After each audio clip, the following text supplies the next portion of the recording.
ইমামে হোসেন রাদিয়াল্লাহু তাআলা আনহুকে জিজ্ঞেস করেন, ওগো ইমামে হোসেন, আমরা ব্যবসার স্বার্থে, চাকরির স্বার্থে, ক্ষমতার স্বার্থে, মসনদের স্বার্থে যখন তখন যাত্রার হাতে হাত দিয়ে দিই, আমরা ঈমান আছে কি নাই, আকীদা কি বাচ বিচার করি না। আপনি হোসেন যদি ইয়াজিদের হাতে একটু হাতটা দিয়ে দিতেন, তাহলে দুধের শিশু আলী আসগর শাহাদত বরণ করতেন না, আলী আকবরের 70 টুকরা হয়ে যেত না, কাসেম ইবনে হাসান শহীদ হতেন না, আব্বাস আলমদার শহীদ হতেন না। হাতটা একটু দিলেন না কেন? কি কি কি অসুবিধা ছিল? একটু হাতটা দিয়েই দিতেন। ইয়াজিদও তো মুসলমান ছিল, ইয়াজিদও তো নামাজ পড়েছে, ইয়াজিদের মাথায়ও তো পাগড়ি ছিল, ইয়াজিদের গায়েও তো জুব্বা ছিল। তো ইমামে হোসেন উত্তর দিবেন যে আমি কেমন করে হাত দিয়ে দেব? এই হাত তো তানহা হোসেনের হাত নয়, এটা তো একা হোসেনের হাত নয়। এই হাতের উপরে আছে সিদ্দিক আকবরের সাদাকতের হাত, আছে ফারুক আজমের আদালতের হাত, আছে উসমান জুন্নুরাইনের সাখাওয়াতের হাত, আছে মাওলা আলীর বেলায়তের হাত, আছে রাসূল আরবির রিসালতের হাত। শুধু তাই নয়, এই হাতের উপরে আছে খুদ লা ইলাহা ইল্লাল্লাহর কুদরতের হাত। এই হাত কোনো বাতিল, মদদি, শরাবি, জানাখোরের হাতে দেওয়া যাবে না। হাত তুলে বলেন ঠিক। This is the message of Karbala. First of all, you have to inject the message of Karbala in your home, in your house. প্রথমে তোমার ঘরে কারবালার চেতনা ঠিক করো। তোমার ঘরের ভিতরে কি অন্যায় হচ্ছে এটা ফাইন্ড আউট করো, এটাকে তুমি ফিক্স করো, এটাকে তুমি ঠিক করো। তারপর তুমি তোমার সমাজ ঠিক করো, তারপর তুমি তোমার জেলা ঠিক করো, তারপর তুমি তোমার রাষ্ট্র ঠিক করবে। ঠিক কিনা কথা বলো? এখন তুমি সমাজে শত শত যৌতুক চলে, আমরা চুপ করে হা করে তাকিয়ে থাকি। যৌতুকের বিরুদ্ধে কথা বলতে পারা হোসাইনিয়ত, যৌতুকের পক্ষে কথা বলা ইয়াজিদিয়ত। ঠিক কিনা কথা বলে?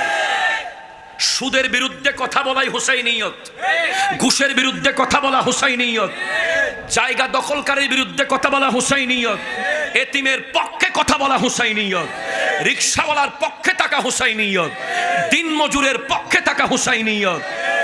অন্যায়ের বিরুদ্ধে আওয়াজ তোলার নাম ইয়াজিদিয়ত। আপনি মনে করবেন না আপনি একা। যারা অন্যায়ের বিরুদ্ধে কথা বলে তারা একা থাকে, দুনিয়া তাদেরকে একা করে দেয়। কিন্তু আপনি মনে রাখবেন আপনার ডানে হোসাইন আছে, বামে হাসান আছে। সব সময় এটা মনে করে এগিয়ে যাবেন।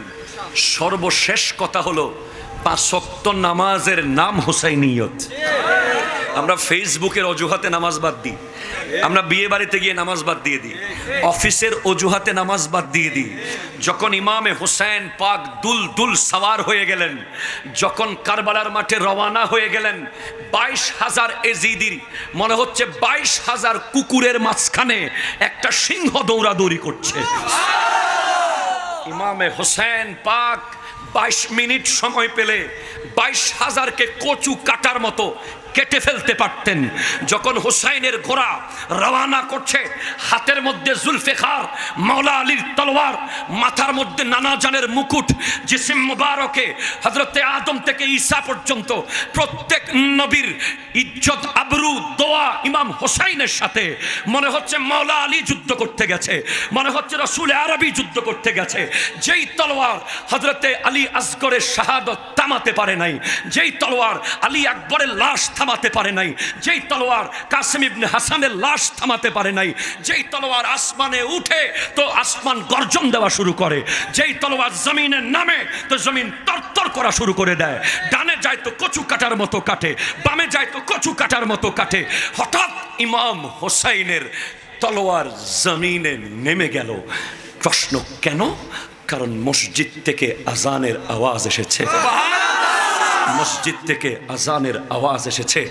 All of my young people সিজদা করবে বিবির হাটে, চক্ষু শীতল হবে নবীজির মদিনাতে। কারণ আমার নবী বলেছেন, হুব্বিবা ইলাইয়া মিন দুনিয়াকুম সালাসাতুন, এই পৃথিবীতে আমার 3টা জিনিস বড় প্রিয়। এক, মা জাতি। সুবহানাল্লাহ পড়ুন। আপনি মাকে সুখী রাখেন, নবী খুশি হবে। আপনি বোনের হক দিয়ে দেন, নবী খুশি হবে। আপনি নিজের মেয়েকে ইসলাম সম্মতভাবে বড় করেন, নবী খুশি হবে।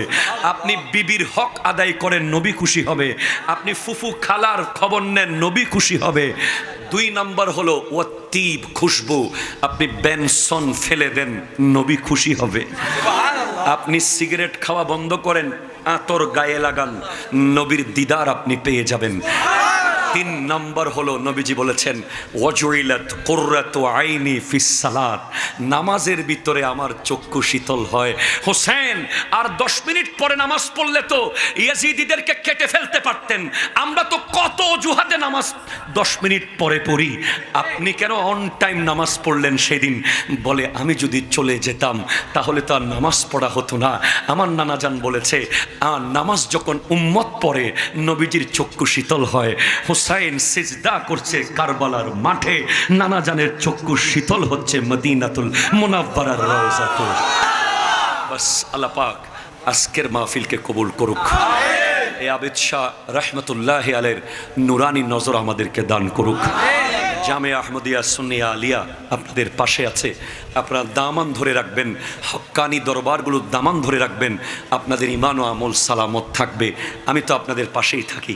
যে কোনো সময় আমার ভাই আমাদেরকে, যে কোনো যুবক, all of you, any kind of question, আপনার লাইফে অনেক প্রশ্ন আছে যেগুলো আপনি বাবাকে বলতে পারেন না, মাকে বলতে পারেন না, কাউকে শেয়ার করতে পারেন না। উই আর দ্য কনসালটেন্ট, আমরাই আপনাদেরকে কনসালটেন্সি দেব একদম ফ্রি অফ কস্ট।